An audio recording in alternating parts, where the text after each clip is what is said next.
Tantor Audio, a division of Recorded Books, presents Summer Drifter by R.J. Scott, narrated by Sean Crisden. Chapter 1. Quinn. Last Fall. Alexander. Quinn, I corrected my father. His lips thinned at the deliberate slight. I was named for an entire family tree of Alexanders, each one of them more messed up than the one before. I'd taken to using my middle name as a way of distancing myself from painful memories and from a family I didn't belong to. I took a seat on the empty side of the conference table, facing my father, Alexander Dawson Sr., former senator, liar, abuser, and head of Dawson Pharma, plus his lawyer, a conniving asshole called Jan. My mouth was dry, my stomach heaving, my chest tight, but I took a breath and tucked my hair behind my ear. My father's eyes narrowed at the gesture, and that simple reaction helped me to center myself. I'd dyed it the brightest purple I could find. My eyes were smoky with liner, and my lips berry red. This was me. The me my father hated. Hate might have been a strong word, but it wasn't as though he loathed me in a way that was fixable, where one day we'd magically make up, hold hands, and skip around declaring our rediscovered connection. He detested me for the fact I wasn't his biological son, although he'd never admit it, and the fact I was gay. I'd hated him right back for the longest time, despite years of therapy. But if I was going to survive, then I had to shut my heart to my toxic family. And I would be done. We'd buried my brother 7 days ago, and as soon as the earth fell on him, I was finished with the life that had been carefully planned for me. Maybe it was the way my father stood by the grave and showed no sign of emotion, or it could have been that I'd finally gotten through the fog that surrounded me, but I'd gone through my life in a daze, manipulated by my parents, expectation laid on me so thick I couldn't breathe. You want to tell us what the fuck you want, Alexander? My father asked, lifting a brow in question. He wanted me to be the silent shareholder, supporting his votes, working the fact that the Dawson family still had the majority share in Dawson Pharma. Well, they did, until 30 minutes ago. Will your lawyer be joining us? Jan peered at the door as if he was expecting someone to enter. No, I didn't need a lawyer for what I was doing here. Hell, the team I'd hired was busy dispersing money right now. Is that wise? The lawyer commented, and then glanced at his boss, who rolled his eyes. My father was not a subtle man. We're not aware of any issues that need addressing. Jan, you wouldn't believe the issues I have here, but none of them need a lawyer sitting next to me. My heart pounded as I fronted them. I think you should leave. My father snorted a laugh and stared at me. He's not going anywhere. I knew my father better than most people did. I'd seen him at his worst, and I knew that tone. It was dripping with contempt. My fight-or-flight instincts kicked in, terror lodging in my chest, but I forced myself to breathe through it. He can't hurt me anymore. I've sold every single one of my shares in Dawson Pharma, including the ones I inherited from Max's estate. 22% in total. Gone. A muscle twitched in my father's eye, shock clear as day in his expression, and then his jaw tightened, and he sneered at me. The fuck you have? He snapped. Antitrust, Jan offered immediately. No, I said with calm. There are no antitrust issues. Williams, Byers, and Green are seeing to that. Jan paled at the name of the prestigious firm of antitrust lawyers. Even with his own team, plus the $1 million retainer I know my father paid him, he was small fry compared to them. Jan glanced at my father, and his expression was desperate when he faced me again. We're prepared to pay over the offer you accepted. The fuck we are! My father roared. Get the hell out of here, Jan. As your representation, I said leave. Jan looked as if he was going to argue again, but then he left me and my father alone. Alexander Dawson Sr. never took his eyes off me as he stood, and I stared right back, aware of how far I was from the exit and that there was security I could call if this went south. He stalked around the table to me, but I held up a hand. He vibrated with anger, this big bear of a man who was half a foot taller than me and 50 pounds heavier, a ticking time bomb of fury. What did you do, boy? Sold every single share. You waste of fucking space, my father snarled, but then his anger gave way to a practiced smugness. You won't have the time to spend any of that money when I take you for every penny you made. Threatening anything with money was his go-to step when his entire world revolved around the almighty dollar. Without the shares Max and I held, he wouldn't own the board anymore. And the way he stared at me, I know he was fully aware of that fact. He was trying to regain control, thinking he could work his way around the law and get back the shares. I'd seen him do things like that before, which is why Williams, Byers, and Green were in my corner. I feigned a calm. That threat only works when I actually want the money I made, but every single cent is currently being dispersed to charities. Why would you do that to your family? Is that the same family that sent me to a camp? Or the father who hit me so hard I lost consciousness, who broke my arm, tried to kill me when I was 8? The time bomb exploded, and he grabbed me by the throat and pushed me up against the wall, my feet leaving the floor. Blackness consumed me, and I saw stars when my head hit the paneling. Now this was the father I knew. The horrific demon inside the urbane businessman who could trick everyone else. This was the man who abused my brother and I with hands and words since I was old enough to understand pain. I will fucking destroy you, he roared. He tightened his grip and I saw spots in my vision, but my words were nothing more than a whisper. He released me so fast I hit the floor hard and my hands went to my throat, pressing the pain he'd caused just to ground myself. You don't scare me. I choked for a breath as tears of pain filled my eyes. Prison, fuck you. Maybe prison was enough of a trigger word to break through his hatred, and he went straight for verbal abuse as a defense. Fucking waste of space. Look at you crying, he sneered as I tried to breathe. You're as weak as Max was. He was a better person than you will ever be. I wasn't going to let this monster know my pain at hearing my brother's name spat with such venom. Fucking queer, he yelled in my face, but there was fear in him. I could almost smell it. I stood my ground. Name-calling was the last resort, and I'd heard way worse in my years under his roof. I wasn't going to lie down and take his shit anymore because it was poison, and I'd been slowly dying.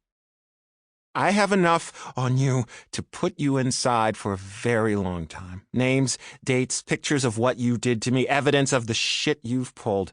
You come near me, and I will release every single fucked-up secret behind Dawson Pharma doors. I straightened my back.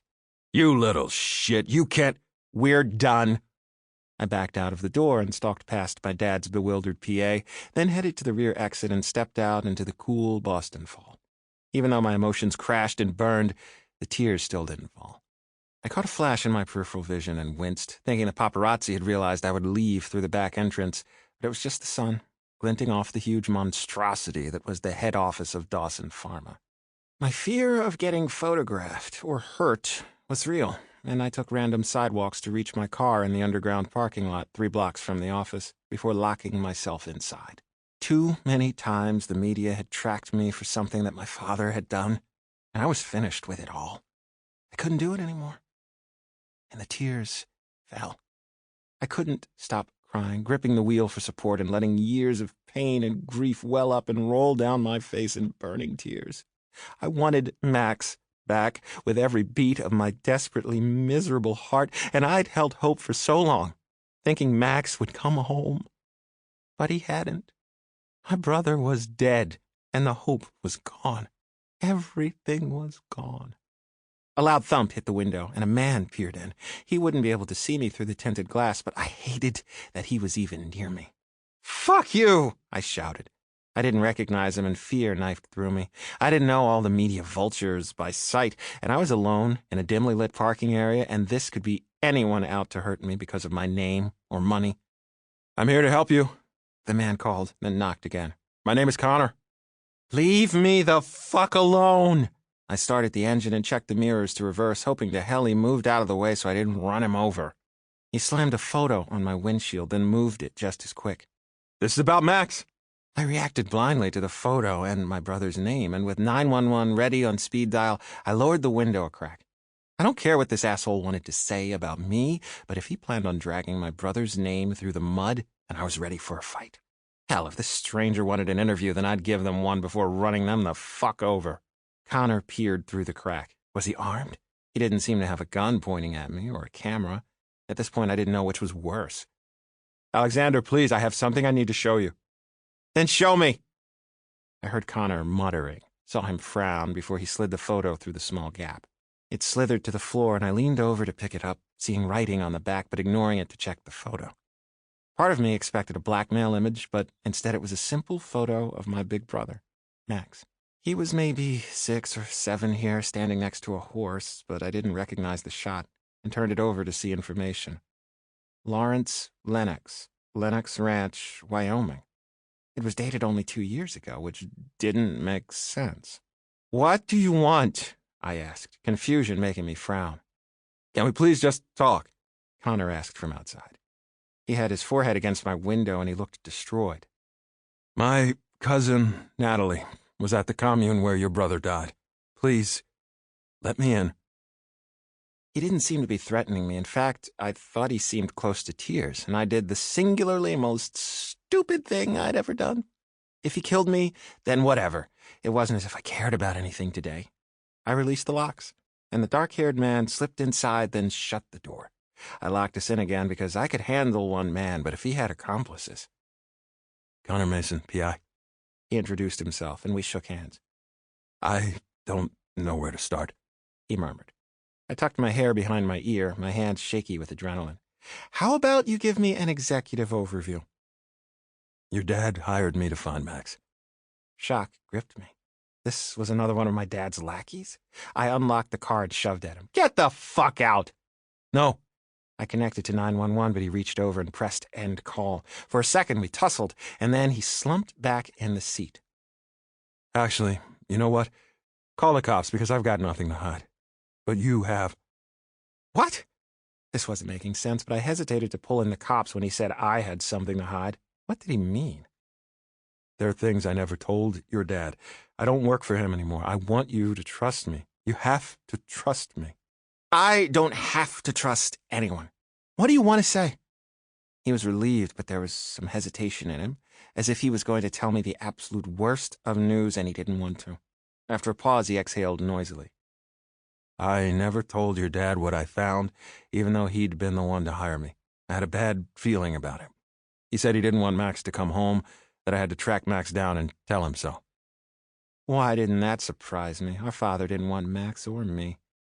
I was told in no uncertain terms that he wanted me to make sure Max stayed away, that there was a bonus if no one saw him again. There was so much innuendo in that simple sentence. So, what I'm telling you now, I'm trusting you with this because I've been watching you. I saw you at the funeral. You were at the funeral? I hadn't seen him, but grief had blinded me to everything that day. He ignored me. I know what you've done today with your holdings in Dawson Pharma. You sold everything today, didn't you? Removed yourself from the family. How do you even know that? Connor shrugged. I have sources, but I'm trusting you by even showing you the photo. See, that photo isn't of Max. It's of a boy called Lawrence Lennox. The name on the back. I think he's your brother's son. I blinked at Connor, struck dumb. Huh? Was the only coherent response I could muster as anguish fought with a flicker of hope in my chest. I have reason to believe Max had a son when he was at the Brothers of Chiron compound, and I think Lawrence is that son. Max had a son? I repeated, and my chest tightened so much that my vision blurred. Yes. Connor nodded. I'm an uncle. Wonder pushed aside distrust and anger. I'd lost hope so long ago when Max had vanished. 10 years he'd been gone, and then they'd found his remains and told us he'd been dead for much of that time. For so long I'd imagined him out there living his life, and all that time he'd been dead. A sob caught in my throat, but the emotion forced to the surface was optimism. And then the tears fell again, and Connor gripped my hand. I could be an uncle. Chapter 2. Levi. Spring. I'm sorry to see you go. James Kingston pushed his hands against his desk, then sat back in his chair and sighed dramatically the way he did when things weren't going his way. He had one of the biggest horse training facilities in Nebraska, unlimited funds, and a reputation that I'd helped to add to over the past year. You're almost like part of the family. Nope. My family was my horse, Blake's Billy, Blake for short, and my dog, Sky. I wasn't part of anyone else's family. I'm not good at sitting in one place, sir. I kept to my standard answer, which implied I was a man with itchy feet who wandered from state to state, season to season, planting my trailer, my dog, and my horse on new land where the wind took me. James didn't have to know I wasn't being entirely truthful, and that I was plain bored with everything being so damn easy here. I'd run out of challenges and I needed more. He huffed again. I can't make you stay, but you're fully aware that the bonus payout, if you stayed another year, could be substantial. I gave James a wry smile, shook my head, then watched the last hope slip from his old eyes. I mostly liked my time on the Kingston ranch. It had investment that made other ranches look like amateurs, and anything I needed to do, my job was available. The guys were cool. There was a vibe that kept me even-headed, and once or twice when I'd first arrived, I'd considered maybe the JK was a ranch where I might stay. The thoughts didn't last long, chased away by monotony and the shiny lure of whatever place was going to be my next destination. I wasn't running from anything. I just didn't need roots. I craved new spaces and challenges of my own without the chokehold of expectations. JK had gotten the best they could from me, and there was nothing more for me to give. Thanks for your faith in me, sir, but I have plans. He sighed with the greatest of drama, then appeared to relax when it occurred to him that he couldn't change my mind. Where are you heading next? Home was my trailer. Hard was the horses I worked with, and I had a list as long as my arm of places I could move on to, but I had no specific idea. It was the most amazing problem to have. I could go anywhere, do anything, be whoever I wanted to be, all on my own dime, with no worries, and I could face a whole raft of new challenges and win. North, I murmured without a specific town or ranch in mind. He muttered, then pushed an envelope toward me. Receipt of the final payment into your account. I took the envelope, then stood with him and shook his hand. We'll always have you back, he said with hope, and I smiled. Nice to know, I lied, then headed to my trailer where Blake was all ready to go into his stall, Skye in the passenger seat panting. Her odd-colored doggy gaze was right on me. Ready to leave?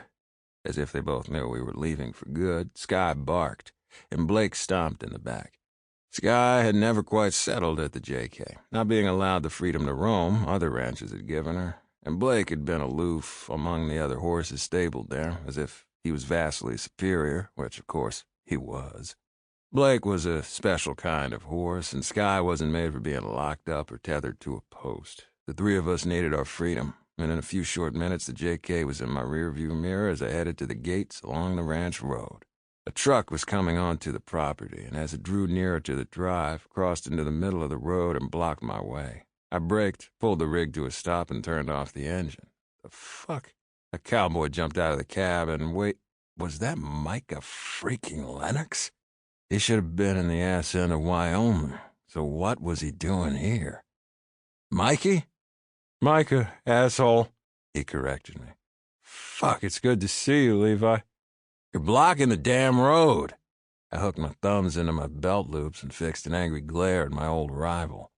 In clean jeans, polished boots, and a white shirt, Micah was every inch the tidy horseman, and not the isolated cowboy I'd once hooked up with. He'd even tamed his hair, and the beard I'd grown used to was gone. Last time I'd seen Micah Lennox, I'd been on my knees for him in a decrepit hay barn that stank of horse shit and damp, hearing him call me by another man's name. Fucker. He'd vanished from the training circuit a few years back. Rumors had him going home to his ranch in Wyoming, which had started gossip and nonsense about why he'd stayed away from his birthright in the first place. Not that I was interested, because even if I'd owned a cell phone, Micah wasn't top of my list of people I wanted to reconnect with. He might have been good with horses, maybe even as good as me, but he'd always been closed off and miserable as fuck, and I didn't handle wretched, angsty cowboys very well. When we'd first met, which must have been 4 years ago now, I'd tried for a whole day to get him talking, but in the end, it had been me gabbing about nothing and him staring at me with a stony expression. Good to see you, Levi, he repeated and leaned on the hood of his truck, resting his heel on the grill before tipping his aged hat back to stare at me. I returned the look, wondering which one of us was going to back down first. I couldn't help checking for the misery and darkness Micah had carried around like a protective cloak, but all I saw was brightness in his eyes. He was less shadow. almost as if he was present in this life and not just a bystander. Never let it be said I wasn't dramatic. So less shadowy was the only way I could describe him as I waited for him to say something. But if there was one thing I hated, it was empty silences, and I kicked myself even as I pushed for more. So, exactly why are you blocking me leaving? Suspicion hit me. Are you coming to work here? No, I'm not here for that, he said, and frowned. So, what the hell are you doing here? I gestured at his truck blocking the road. Heard you were here working for James Kingston, and I needed to talk to you. Called him, and he said you were leaving. Thought I'd catch you on the ranch. I quickly worked out the general distance between Wyoming and here, then shrugged. You know, they have phones here, right? I wanted to talk to you face-to-face. I was immediately suspicious. Face-to-face implied that whatever Micah wanted to say was something important, but other than working with each other a few years back for the total of 4 angsty months, there was no connection between us. The fuck, Mikey? You know, if I called, then it would have been easy for you to ignore me. I can just as easily ignore you standing here. Move your damn truck. I turned to leave because it was easier just to go than look at Micah's idiot face. No, wait, Levi. I tracked you down because I've got a proposition for you. I don't give free blowjobs anymore, cowboy, I drawled as I turned back to him and caught him rolling his eyes. Sky whined, knowing she couldn't get out until I gave her permission. I whistled low, and the gray and white collie jumped through the open window and was at my side in an instant, vibrating with excitement.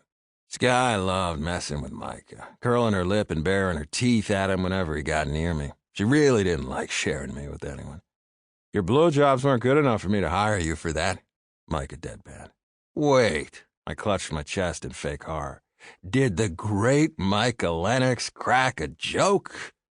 Whatever, Levi. I'm here to book you for a contract, working for me and my ranch. I rested my ass on the hood of my Ford, mimicking his stance with my boot on a grill, leaning back on my elbows and covering my shock as best I could. You've got to be shitting me. Micah shrugged and then stared down at my dog with suspicion. He'd decided to go the carefree conversation route to counter my shock because then he started talking nonsense. Sky's looking, good? Micah needed to search for the word, and I snorted a laugh. Yep, I countered, and waited. I told you I've been looking for you. Yep, you said. This was going to be one of those conversations I hated having, full of unsaid words and pauses loaded with meaning. His smile slipped. Look, Levi, I'm sorry for all the shit. Uh-huh. I wasn't ready to let him mutter those words and think that all the tension between us was done. It was just a name, he mumbled again. Just a name. You called me Daniel on 2 separate occasions. The last time when I was on my knees with your cock in my mouth. You and me, we weren't serious. He winced as soon as he spoke. Would it help if I said sorry for being an asshole? I need an apology from you like I need a horse standing on my head. He sighed again, and by this time Sky had edged closer to him, letting out a soft growl that had him checking his feet. What if I told you I'm marrying Daniel in 2 weeks? Now that was a shock. Micah was like me, as isolated as a mountain lion. I didn't let on that he'd said the very last thing I expected him to, and I eyed him with suspicion. Congratulations, I offered, because it was the polite thing to do. Sky stood and turned a couple of times before settling again with her muzzle on Micah's boot. So, if I'm reading this right, you tracked me down to tell me you were up and marrying? It was just a few blowjobs, Micah. So if this is some 12-step program to make things right, you really don't owe me shit. I'm not here about that. He full-on blushed, and it was a new side to a man who'd gone through an entire summer of low-key getting off with me. I have this new client. He's bringing a couple of 4-year-olds to the L, and I Look, can we get a beer and talk? Fuck no. Spit it out, Mikey. I tipped my head to the early sun, loving when spring chased the winter out with green and yellow, and the warmth on my face was real. I'm offering you a summer contract. I'm sorry? To work with the horses at the Lennox Ranch, I mean. Well, I guess it wasn't for daily blowjobs.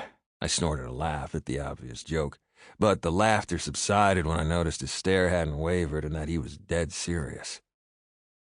For real? I mean it, Levi. What? You want me to work with you after you spent an entire summer telling me I was only the second best horse trainer in the continental U.S. and I didn't know my rope from my hat? Jesus, Levi, you gotta know, I was messing with you. We both knew he hadn't been messing at all. I want the best, and that's you, and you know it for the truth. I'm already up to my neck in commitments, and if you came back up to Wyoming, then together we could have a real chance to make a difference. Low salary to start, but shares in profit for the season.